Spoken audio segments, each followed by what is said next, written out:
আসসালামু আলাইকুম ওয়া রাহমাতুল্লাহ। সুপ্রিয় দর্শক শ্রোতা, আপনারা দেখতে পাচ্ছেন তায়েফ নগরী। তায়েফের সৌন্দর্যের বর্ণনা এক দুটি ছোট ভিডিওতে করা খুবই কষ্টসাধ্য, যা অসম্ভব বটে। মরুর দেশে এমন সবুজ, এমন স্নিগ্ধ, এমন সুগন্ধময় এক শহর ভাবলে বিস্ময় জাগে, আর সামনে দাঁড়ালে মনে হয় এ যেন মরুর বুকের ভেতর লুকিয়ে রাখা কোনো গোপন স্বর্গ। স্বাগতম তায়েফ, গোলাপের শহর, মেঘের শহর, শীতল নিঃশ্বাসের শহর। ভূপৃষ্ঠ থেকে প্রায় 1879 মিটার উঁচুতে দাঁড়িয়ে থাকা এই পাহাড়ি নগরী যেন আকাশের কাঁধে মাথা রেখে বিশ্রাম নিচ্ছে। মরুভূমির চারিদিকে যখন বালুর ঢেউ আর উত্তপ্ত বাতাস, তখন তায়েফ যেন প্রকৃতির নরম হাতের ছোঁয়া। এখানে বাতাস কথা বলে ধীরে, আলো নেমে আসে কোমল হয়ে, আর পাহাড়গুলো দাঁড়িয়ে থাকে নীরব প্রহরীর মতো। নিকটবর্তী মক্কার মানুষ প্রখর গরম যখন পড়ে, তখন কিছুটা প্রশান্তির খুঁজে এই শহরে ছুটে আসে।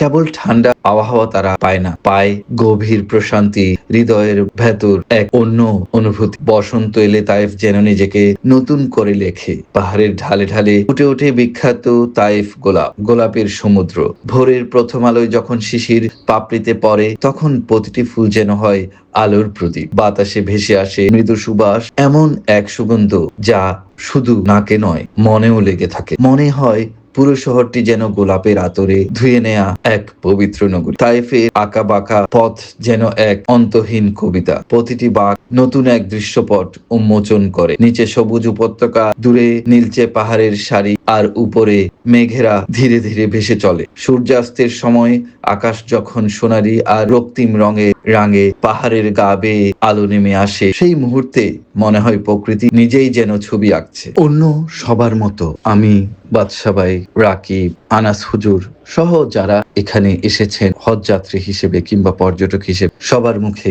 মুগ্ধতা, মহাবিষ্টতা। এক কথায় তারা বলছে, তায়েফ না আসলে অনেক কিছুই মিস করতাম। ইতিহাস এখানে নীরবে কথা বলে। প্রাচীন স্থাপত্য, পুরনো বাজারের সরু গলি, সময়ের ছাপ ধরা দেয়াল, সব মিলিয়ে তায়েফ এক জীবন্ত স্মৃতির শহর। এখানে হাঁটলে মনে হয় আপনি প্রতিটি পদক্ষেপে শুধু রাস্তা পার করছেন না, সময়ের ভেতর দিয়ে হেঁটে যাচ্ছেন। সন্ধ্যা নামলে পার্কগুলোতে জমে ওঠে অন্যরকম আবহ। শিশুর হাসি, পরিবারগুলোর গল্প, আর ঠান্ডা বাতাসে মিশে গোলাপের গন্ধ। সব মিলিয়ে শহরটি যেন জীবনের এক শান্ত অধ্যায় খুঁজে বসে। এখানে গড়ে ওঠা প্রকৃতির অনন্য লীলানিকেতনের মাঝে আধুনিক স্থাপত্যের এবং প্রযুক্তির সম্মিলনের পার্কগুলো দৃষ্টি অবারিত করে মহাসমুদ্রে, যা শুধু নয়ন মেলে দেখার, উপভোগের। আর রাতের তাই সে তো এক অন্য কবিতা। আকাশ ভরা তারার নিচে আলো ঝলমলে পাহাড়ি শহরটি যেন নক্ষত্রের প্রতিবিম্ব। ঠান্ডা বাতাস, মৃদু শব্দ, চারপাশের এক গভীর নীরবতা, যা ভয়ের নয় বরং প্রশান্তির। তাই শুধু একটি শহর নয়, এটি মরুর বুকে প্রকৃতির সাক্ষ্য, রুক্ষতার মাঝে কোমলতার ঘোষণা, আর মানুষের হৃদয়ের চিরস্থায়ী হয়ে থাকার মতো এক অনন্য সোনালী অনুভূতি। তাইফ থেকে মির্জা ইমতিয়াজ।